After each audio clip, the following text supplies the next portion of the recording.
Welcome to 2030. I own nothing, have no privacy, and life has never been better. This article is part of the annual meeting of the Global Future Councils by the World Economic Forum. Welcome to the year 2030. Welcome to my city, or should I say, our city. I don't own anything. I don't own a car. I don't own a house. I don't own any appliances or clothes. It might seem odd to you, but it makes perfect sense for us in this city. Everything you considered a product has now become a service. We have access to transportation, accommodation, food, and all the things we need in our daily lives. One by one, all these things became free, so it ended up not making sense for us to own much. First, communication became digitized and free to everyone. Then, when clean energy became free, things started to move quickly. Transportation dropped dramatically in price. It made no sense for us to own cars anymore because we could call a driverless vehicle or a flying car for longer journeys within minutes.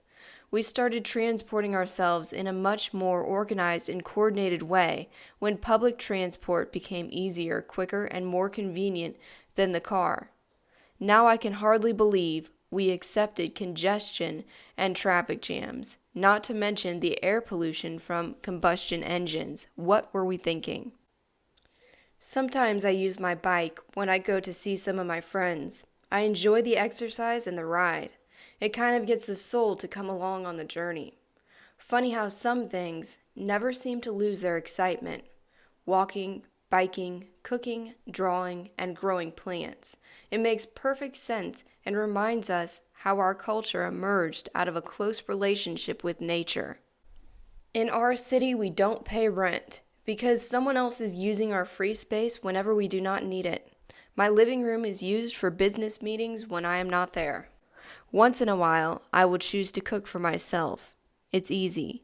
The necessary kitchen equipment is delivered at my door within minutes. Since transport became free, we stopped having all those things stuffed into our home. Why keep a pasta maker and a crepe cooker crammed into our cupboards? We can just order them when we need them.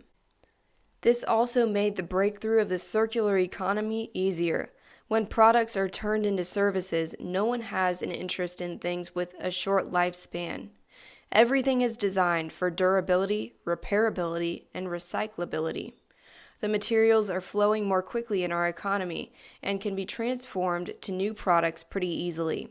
Environmental problems seem far away, since we only use clean energy and clean production methods. The air is clean, the water is clean, and nobody would dare touch the protected areas of nature because they constitute such value to our well-being.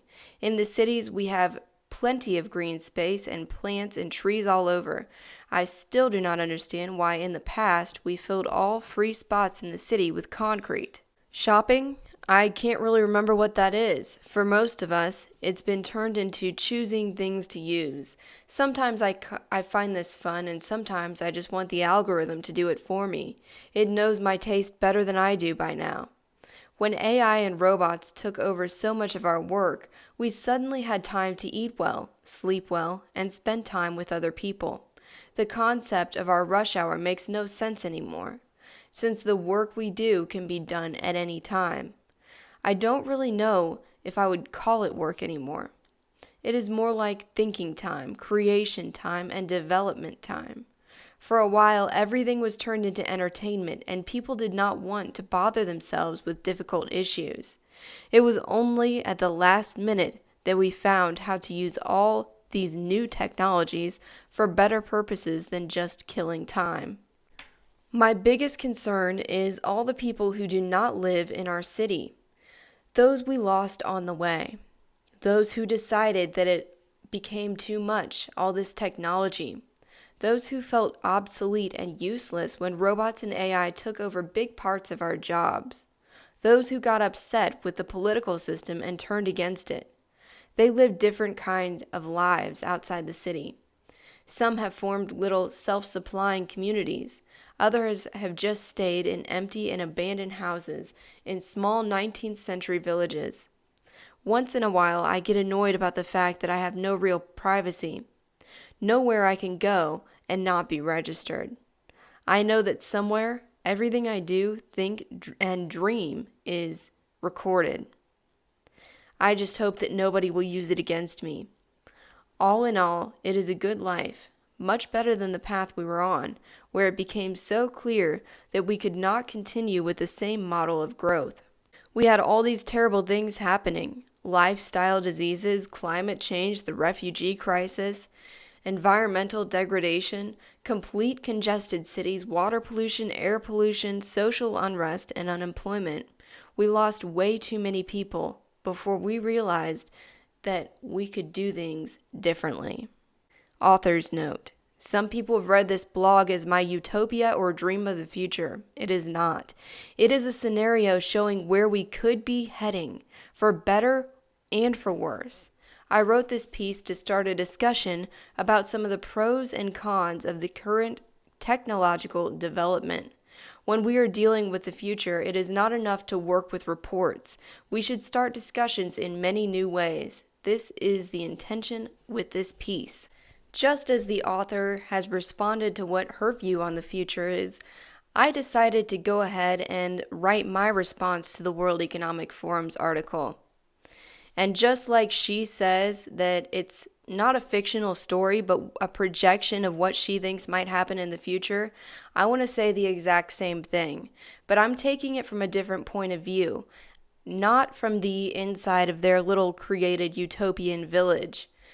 I'm going to talk about it from the outside. And she tries to sell it in a positive light and all the positive, great things that are going to happen. Those are absolute lies. My version is based in reality and truth. The New World Order from an outlier's point of view, the 2030 Agenda exposed. I invite you into the future. All the world governments have collapsed like a house of cards as the politicians' crimes were brought to the light. Everyone lost all they had in an economic collapse. And today, we are faced with a choice of where we will spend all of eternity. In the morning, I take my journey to get water from a nearby stream. I have to duck through bushes and take hidden trails through the woods so that the guards won't see me. But lately, they have been so distracted that moving in and out of the guarded woods has become easier. Some days I sit on a hill and watch the activity on the roads beneath. It's my only way of knowing what has become of most of the population. I watch as the enhanced humans go about their day. They bustle about like busy bees in a technologically advanced world. They pretend to share and live communally. The last couple decades, I witnessed far too many of them sell out. Businesses went under, people lost their family members, and the more they lost, the less they cared, until finally they joined up with the tribe. The tribe is full of lies. It looks beautifully enticing, especially when you are just scraping by like me. But what you have to do to be a part of that tribe makes being poor and hungry look good. As the economies around the world started to crash, chaos ensued, a mass panic that cost millions of lives. After that, everything became dark and cold. A third world reality set in where there is no thriving, only surviving. That's when they arrived and posed themselves as gods. People threw themselves at their new savior's knees and pleaded for mercy. The rulers built an empire for themselves in which only some humans were allowed. There were strict rules, but no one was even told the rules until they were linked. A new chip was inserted into them.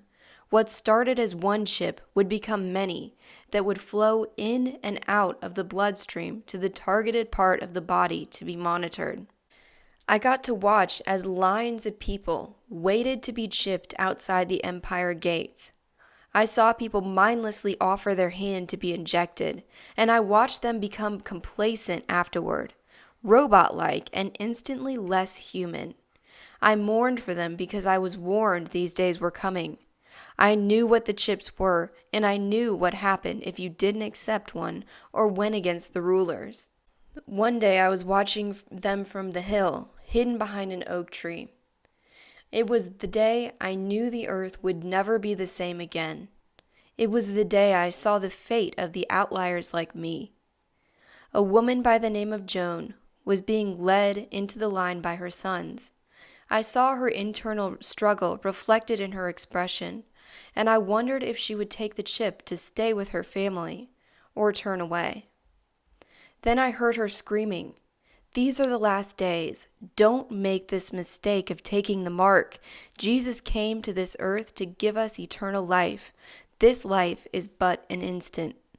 Tears came to my eyes. I wanted to run out from behind my tree and hug her and wipe her tears. She was showing more compassion than I had seen in a long time, and it reminded me of the bravery and love of Christ. But before anyone could even react, the technologically advanced soldiers grabbed her and carried her away from her sons, kicking and screaming and reaching out to them. As they dragged her along outside the gates, I heard the chief of the soldiers yell, "Terminate her." It was one of those times you knew you shouldn't watch, but you couldn't turn your gaze away. The soldiers made a public example of her, beheading her in front of the crowd. The demonically possessed were cheering and taunting the Most High. I broke down in tears for her, in a bittersweet feeling and almost a jealousy that she got to escape. I knew her soul would be in heaven. I watched her sons. They were the ones I was praying would stand beside her. But they just stood there, numb. Their hearts must have been hardened from all the death and chaos over the last years. They just continued inching forward in line toward their ultimate demise after they would take the mark and become part of the kingdom of darkness. By the time the kingdom was built, barely anyone owned anything anymore. Killing, rioting, looting, and violence filled the streets and the cities.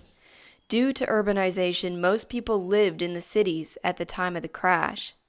Most of the farmers had been replaced with machines and factory farms. Food lost its integrity. With the growth of genetic engineering, the crops were all GMO and sprayed with toxic chemicals.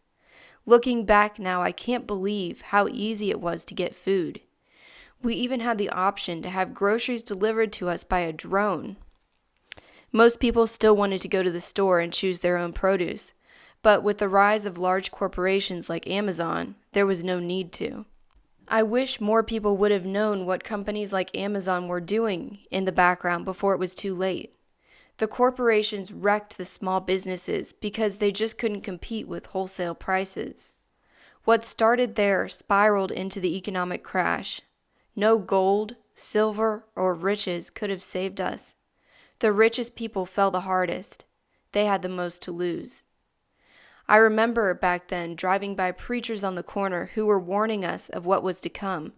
And then I remember the stories about how they got arrested for hate speech. How could the love they projected through warning us of what was to come to save our souls be labeled as hate?